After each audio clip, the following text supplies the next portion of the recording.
প্রিয় শিক্ষার্থীবৃন্দ, আসসালামু আলাইকুম। আপনারা যারা 2024-25 সেশনে ডিগ্রিতে ভর্তি হয়েছেন বিএসএস কোর্সে, তো আপনারা অনেকেই জানেন যে আপনাদের নতুন একটি সিলেবাস প্রকাশিত করা হয়েছে, যেখানে আরও কিছু সাবজেক্ট সংযুক্ত করা হয়েছে এবং কিছু সাবজেক্ট বিয়োজন করা হয়েছে। তো কোন কোন সাবজেক্টগুলো সংযোজন করা হয়েছে এবং কোন সাবজেক্ট বিয়োজন করা হয়েছে এবং আপনারা ডিগ্রি পরীক্ষায় কীভাবে খুব সহজে ভালো একটি মার্ক করতে পারবেন, মার্ক তুলতে পারবেন পরীক্ষাতে, সেই বিষয়গুলো নিয়ে বিস্তারিত আলোচনা করব আজকের এই ভিডিওতে। তার আগে আপনারা যদি আমার চ্যানেলে নতুন হয়ে থাকেন তাহলে অবশ্যই চ্যানেলটিকে সাবস্ক্রাইব করে পাশে থাকবেন এবং পেজটি ফলো দিয়ে রাখবেন। শিক্ষা সংক্রান্ত সকল গুরুত্বপূর্ণ তথ্য সবার আগে আমরাই প্রকাশ করে থাকি। শিক্ষা সংক্রান্ত যে কোনো তথ্য জানতে আমাদেরকে কমেন্ট করতে পারেন অথবা আমাদেরকে ইনবক্সে নক করতে পারেন। আমরা আপনাদেরকে সর্বোচ্চ সহযোগিতা করার চেষ্টা করব ইনশাল্লাহ।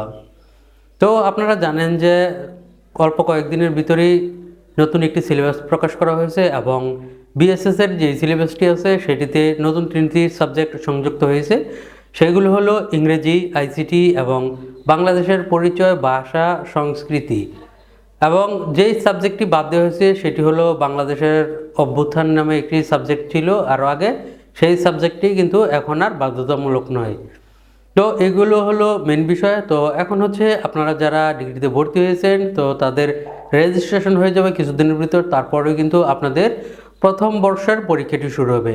তো প্রথম বর্ষের পরীক্ষার জন্য আপনারা কিভাবে খুব সহজে ভালো একটি নাম্বার তুলতে পারবেন এই বিষয়টি অনেকেই জানেন না, কারণ দেখা গেছে যে বেশিরভাগ শিক্ষার্থীরা বিভিন্ন জায়গায় জব করে, যার কারণে ভালোভাবে পড়াশোনার সময় দিতে পারে না, নিয়মিত কলেজেও উপস্থিত হতে পারে না।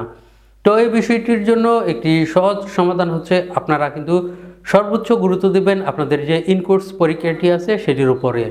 যারা জব করেন তারা কিভাবে ইনকোর্স পরীক্ষা দেবেন সেই বিষয় নিয়ে আরও একটি ভিডিও আছে আমার চ্যানেলে, সেখান থেকে দেখে নিতে পারেন।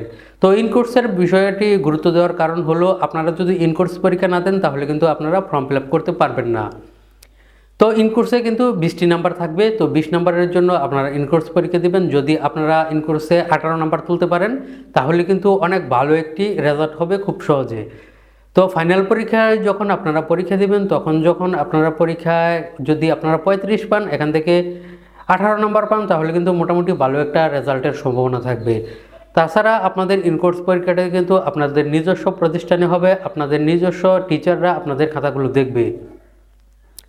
যদিও খাতার নাম্বারগুলো জাতীয় বিশ্ববিদ্যালয়ে এন্ট্রি করতে হবে এবং খাতাগুলো জাতীয় বিশ্ববিদ্যালয়ে পাঠাতে হবে, কিন্তু পরীক্ষাটি আপনাদের নিজস্ব প্রতিষ্ঠানে হবে এবং আপনাদের যেই টিচারগুলো আছে প্রতিষ্ঠানের টিচার তারাই কিন্তু আপনাদের খাতাগুলো দেখবে। সেক্ষেত্রে কিন্তু আপনারা এক্সট্রা একটা বেনিফিট পাবেন। সেই কারণে বলছি যে আপনারা অবশ্যই ইনকোর্সে ভালো একটি গুরুত্ব দিয়ে ইনকোর্সে ভালো একটু নাম্বার তুলবেন। তো ইনকোর্সের পর আপনাদের মেন বিষয় থাকবে যে আপনাদের ফাইনাল পরীক্ষায় কীভাবে কী করবেন। তো যারা জব করেন তাদের জন্য একটি বিষয় হচ্ছে আমরা যে ভিডিওগুলো প্রকাশ করি তো সেখানে কিন্তু আমরা কিছু শর্ট সাজেশন দিয়ে থাকি। তো কিছু কিছু শর্ট সাজেশন আমরা পাবলিশ করে থাকি এবং কিছু কিছু শর্ট সাজেশন আমরা তাদেরকে দিই যারা আমাদের সাথে ইনবক্সে অথবা ভিডিও কমেন্টে করে যোগাযোগ করে, তাদের জন্য সেই সাজেশনগুলো থাকে। তো আপনারা যারা এই ভিডিওটি দেখছেন তারা অবশ্যই আমাদের সাথে যোগাযোগ রাখবেন, চ্যানেলটিকে সাবস্ক্রাইব করে রাখবেন যেন আপনারা ভবিষ্যতে সেই সাজেশনগুলো পান। সেখান থেকে আপনারা অবশ্যই 70 থেকে 80টি নাম্বার খুব সহজেই পেয়ে যেতে পারেন। তো এই ছিল আজকের ভিডিও, সবার জন্য রইল শুভকামনা। আজকের জন্য এ পর্যন্তই। আসসালামু আলাইকুম।